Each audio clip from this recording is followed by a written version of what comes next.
त्यांच्या समोर काम केलेली आमदार म्हणून माझं हे कर्तव्य भावना आहे आणि त्यांच्याबद्दल असणारी बांधिलकी पण आहे.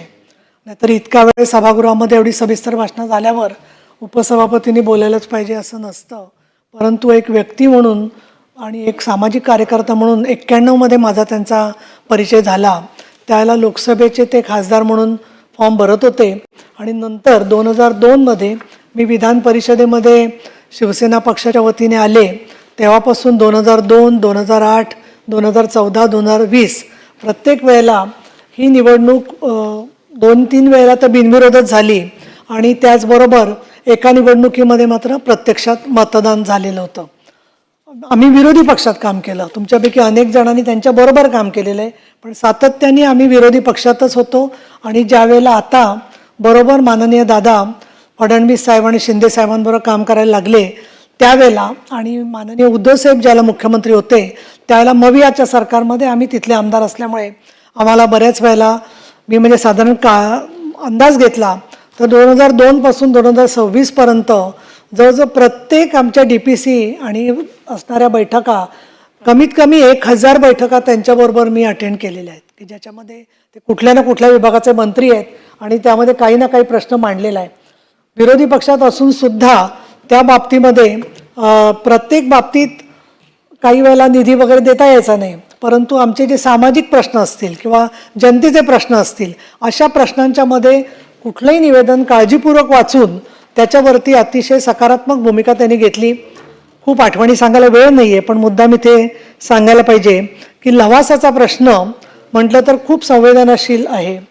मोठमोठी माणसं त्याच्यामध्ये लवासाच्या पाठीमागे होती आणि ज्या गावांमध्ये लवासातली घरं सगळी बांधली गेली त्या गावातल्या लोकांनाच वीज मिळत नव्हती अशी माझ्याकडे तक्रार आल्यावर माननीय अजितदादांनी त्या विजेसाठी वेगळी बैठक घेतली आणि लवासातल्या गावकऱ्यांना वीज मिळेल अशा प्रकारचा त्यांनी निर्णय स्वतः घेतला. अनेक वेळेला मतभेद जरी झाले तरी सुद्धा कधी माननीय दादांच्या बरोबर अशी हमरीतुमरी झाली किंवा गेल्यावरती कुठेतरी काहीतरी ते आम्हाला वेगळ्या वेडवाकडे बोललेले आहेत याच्याबद्दल मला तर आठवत नाही की कधी असा प्रसंग आलेला आहे. फक्त एक छोटं उदाहरण सांगितल्याशिवाय राहत नाही की एका आमच्या शिवसैनिकाचा फोन आला की त्याच्या गावामध्ये बारामती तालुक्यातला तो होता आणि खूप डास झालेले आहेत आणि अशा दादारीच मीटिंगमध्ये बसले होते आणि तेव्हा मात्र दादा माझ्यावर नाराज झाले आणि दादा म्हणाले, अहो मी इतकं सकाळपासून रात्रीपर्यंत काम करतो तरी शिवसेनेचे लोक तुम्हाला कसं काय फोन करतात. तेव्हा मी म्हटलं, दादा ते शिवसेनेचे आहेत म्हणतात मलाच फोन करणार म्हटलं आणि त्याच्यामध्ये काही नाराज होण्यासारखं काही नाही आहे. ते मला बरोबर पण त्यांना उद्या मला भेटायला सांगा. ते काही शिवसेनेचे लोक भेटायला पण त्यांच्या लक्षात होतं हे भेटायला गेले नाहीत. हे छोट्या छोट्या गोष्टींसाठी सुद्धा त्यांची अतिशय चांगली बांधिलकी होती. 2019 मध्ये 2018लाच खरं तर उपसभापती म्हणून बिनविरोध माझी निवड झाली आणि त्या निवडीच्या मध्ये सुद्धा भाजप शिवसेनेच्या बरोबर रामराजे निंबाळकर इथे सभापती होते आणि ही सगळी निवडणूक अगदी स्मूथली व्यवस्थित घडवण्यामध्ये माननीय अजितदादांचंही चांगलं सहकार्य मिळालं. त्याच्यानंतर कोविडच्या काळामध्ये ज्या पुण्याच्या हॉस्पिटल्सने प्रचंड बिलं रुग्णांची केलेली होती ती बिलं कमी करण्यासाठी म्हणून त्यांनी सहकार्य दिलं. त्यानंतरच्या काळामध्ये माननीय शिंदे साहेब मुख्यमंत्री झाले आणि अजितदादा सत्तेपासून लांब होते तर त्यावेळेला सुद्धा वेगळ्या जरी भूमिका असल्या तरी सुद्धा आमच्या DPC मध्ये बैठक घेत असताना प्रत्येक आमदाराचं म्हणणं ते पूर्णपणे सातत्याने ऐकून घ्यायचे.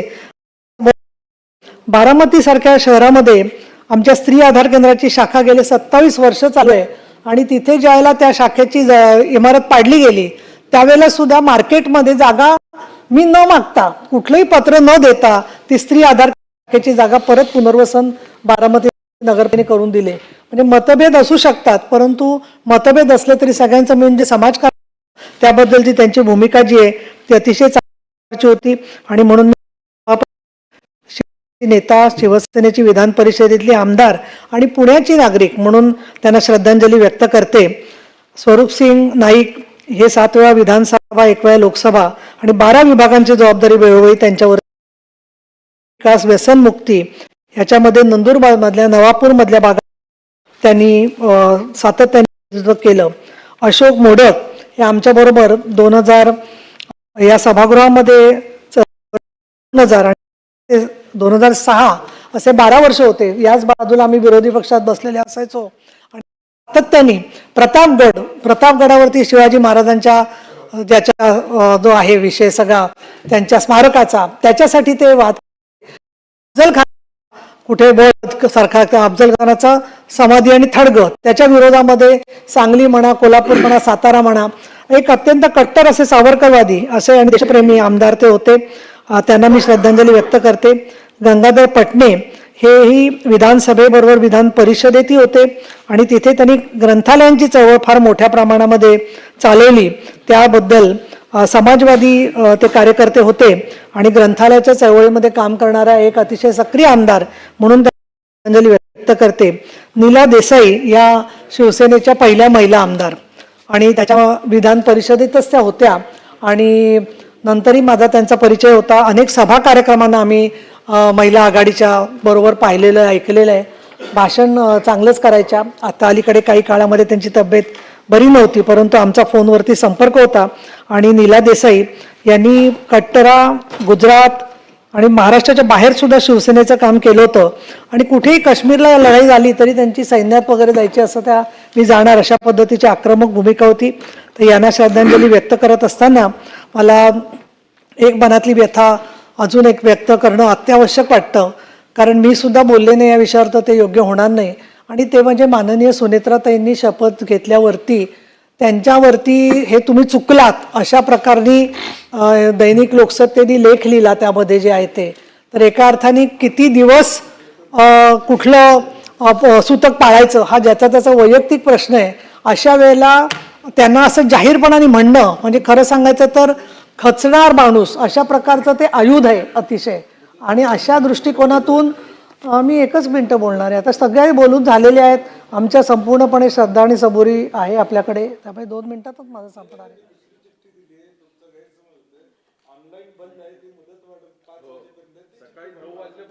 अच्छा 9 ऑनलाईन बंद आहे. बरं माझा नेहमी नाही होत गैरसमज. काही वेळेला मी बोलताना कोणी बोललो की माझा गैरसमज होतो, बाकी नाही होत गैरसमज. त्याच्यामुळे या प्रकारचं त्यांनी भूमिका मांडल्यावर या प्रश्नावरती दुसऱ्या कोणी काही विधान करणंही योग्य नव्हतं की त्याच्याबद्दल, कारण हा वादविवादाचा विषय होऊ शकत नाही, हा त्यांचा वैयक्तिक विषय आहे. परंतु मला असं वाटतं की माननीय देवेंद्रजी फडणवीस आणि शिंदे साहेबांनी ज्या प्रकारनी सगळं ते परिस्थिती सांभाळलेली आहे ती पाहिल्यावरती त्या कृतीतूनच उत्तर मिळालेलं आहे. आणि बारामतीला जेव्हा श्रद्धांजलीच्या आणि त्या सगळ्या प्रसंगाला आम्ही गेलो तर ती परिस्थिती ज्या प्रकारनी पवार कुटुंबियांनी सगळी हाताळली ते बघितल्यावरती खरोखर मनामधला आदर वाढला.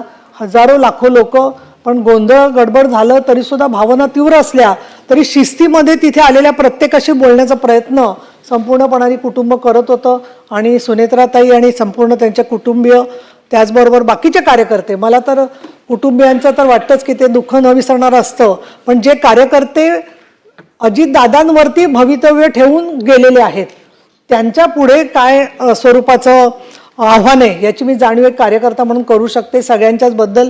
परंतु मला असं वाटतं की ज्यावेळेला माननीय हिंदू हृदय सम्राट, मला आठवतंय बाळासाहेब ठाकरे ज्यावेळेला त्यांचं निधन झालं त्या दिवशी आमच्या शेजारीच अनेक असणाऱ्या राष्ट्रवादीच्या शाखांमधल्या लोकांनी शिवसैनिकांच्या घरी जेवण पाठवलेलं होतं, कारण आज इकडची चूल पेटणार नाही आहे. त्यामुळे राष्ट्रवादी पक्षाच्या कुटुंबामध्ये काही घडलं असेल, असा मृत्यू झाला असेल तर ती फक्त त्या पक्षाची जबाबदारी नाही आहे. तर आपण सगळेजण मिळून हा महाराष्ट्र सावरण्याचा प्रयत्न करूया असं मला या ठिकाणी सांगावंसं वाटतं.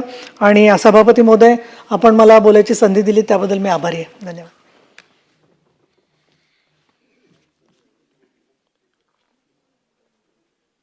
सभागृहाचे नेते आणि राज्याचे उपमुख्यमंत्री एकनाथरावजी शिंदे साहेब यांनी स्वर्गीय अजितदादा पवार उपमुख्यमंत्री महाराष्ट्र राज्य व इतर दिवंगत विधान परिषद सदस्यांच्या दुःखद निधनाबद्दल